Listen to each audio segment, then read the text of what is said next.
Hello friends, welcome to my channel. ఈరోజు ముడకత్తాన్ కీర దోశ.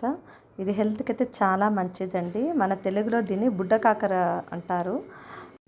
ఈ వీడియో అయితే లాస్ట్ వరకు చూడండి. చూసి మీ కమెంట్స్ అయితే చెప్పండి. లైక్ చేసుకోండి, సబ్స్క్రైబ్ చేసుకోండి, షేర్ చేయండి. కూర లాగానో ఫ్రై లాగానో చేస్తే తింటే అంత బాగుంటుంది, అంత స్మెల్ వస్తుంది. కాబట్టి నేనైతే దోశలాగా చేసుకుంటానండి. చాలా హెల్తీ అయిన దోశ ఇది. ఇలాగా ఈ కాడలు లేకుండా ఆకులు మాత్రం చించుకోవాలి. ఈ కాడలు విసిరిపాసిరిసేయాలి. ఈ ఆకుకూర ఇవే కాకుండా ఇది పొడి చేసుకుని దాన్ని కషాయం లాగా చేసుకుని తాగితే కూడా మోకాళ్ళ నొప్పులకి బాగా పనిచేస్తుంది.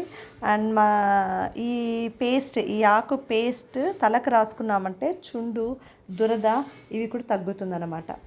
సో ఈ ఆకుకూరలు అయితే నాకైతే 20 రూపీస్కి అయితే ఆకుకూర దొరికిందండి ఇది ఫుల్గా. సో అందుకనేసి ఈరోజు ఎట్లాగో నేను పిండి వేస్తున్నాను, దోశ పిండి. దాంతోపాటే దీన్ని కూడా పిండి రెడీ చేసేసుకున్నానంటే పనిలో పనిగా మనకు ఈజీ అయిపోతుంది. సో ఇలా ఒలుచుకోవాలండి ఆకుకూరను అయితే మనము. ఇది ఎక్కడంటే ఇది మనకి కలుపు మొక్కల్లో వస్తుందన్నమాట. దీనికి మనము ఇడ్లీ బియ్యం అండి, మేము గుండుగా ఉంటుంది కదా ఆ బియ్యము, అది 3 గ్లాసులు తీసుకున్నాను. ఉద్దిపప్పు దానికి 1/2 గ్లాసు, కొద్దిగా మెంతులు వేసి ఒక 4 అవర్స్ నానబెట్టుకుంటే కూడా చాలండి. నేనైతే ఇది 5 గంటలు నానబెట్టేసుకున్నాను. ఇడ్లీ పిండి వేసుకున్న తర్వాత దీన్ని వేసుకుంటున్నాను. ఎందుకంటే ఫస్ట్ ఇడ్లీ పిండి వేసేసుకున్నామంటే దీంతో ఆకుకూర కూడా కలపాలి కాబట్టి లాస్ట్లో ఇది వేసుకుంటాను అన్నమాట. ఇడ్లీ పిండి రుబ్బుకునేటప్పుడే మనము కారం తగినట్లు ఎండుమిరపకాయలు, నేనైతే ఒక 4 ఎండుమిరపకాయలు వేసుకున్నాను. మీకు ఎంత కారం కావాలో మీరు అన్ని మిరపకాయలు అయితే వేసుకోవచ్చు. కొన్ని తెల్లగడ్డలు అయితే కూడా వేసుకోవాలండి. ఎందుకంటే ఈ ఆకుకూర కొంచెం గ్యాస్ వస్తుంది కాబట్టి మనం తెల్లగడ్డలు వేసుకోవాలి. రుచికి కూడా బాగుంటుంది. సోంపు వేసుకోవాలండి. సోంపు టేస్ట్ నచ్చని వాళ్ళైతే స్కిప్ చేసుకోవచ్చు. సోంపుని కంపల్సరీ అయితే కాదు.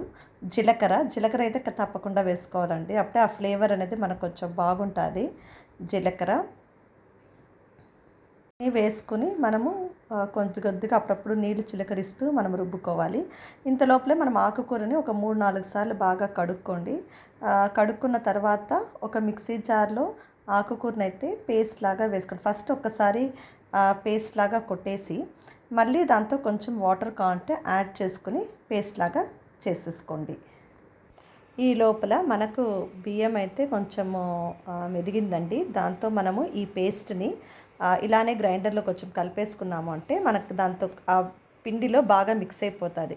లేదంటే మనం సపరేట్గా పిండిలో కలిపామంటే అంత బాగా మిక్స్ అవ్వదు. కాబట్టి లాస్ట్లో కొంచెం బియ్యం అంతా మెదిగిన తర్వాత ఇంక మనం దించేసేకి ముందు ఒక 10 మినిట్స్కి ముందు మనము ఇది వేసేసుకుని పిండిని వేసేసుకుని కలిపేసుకోండి.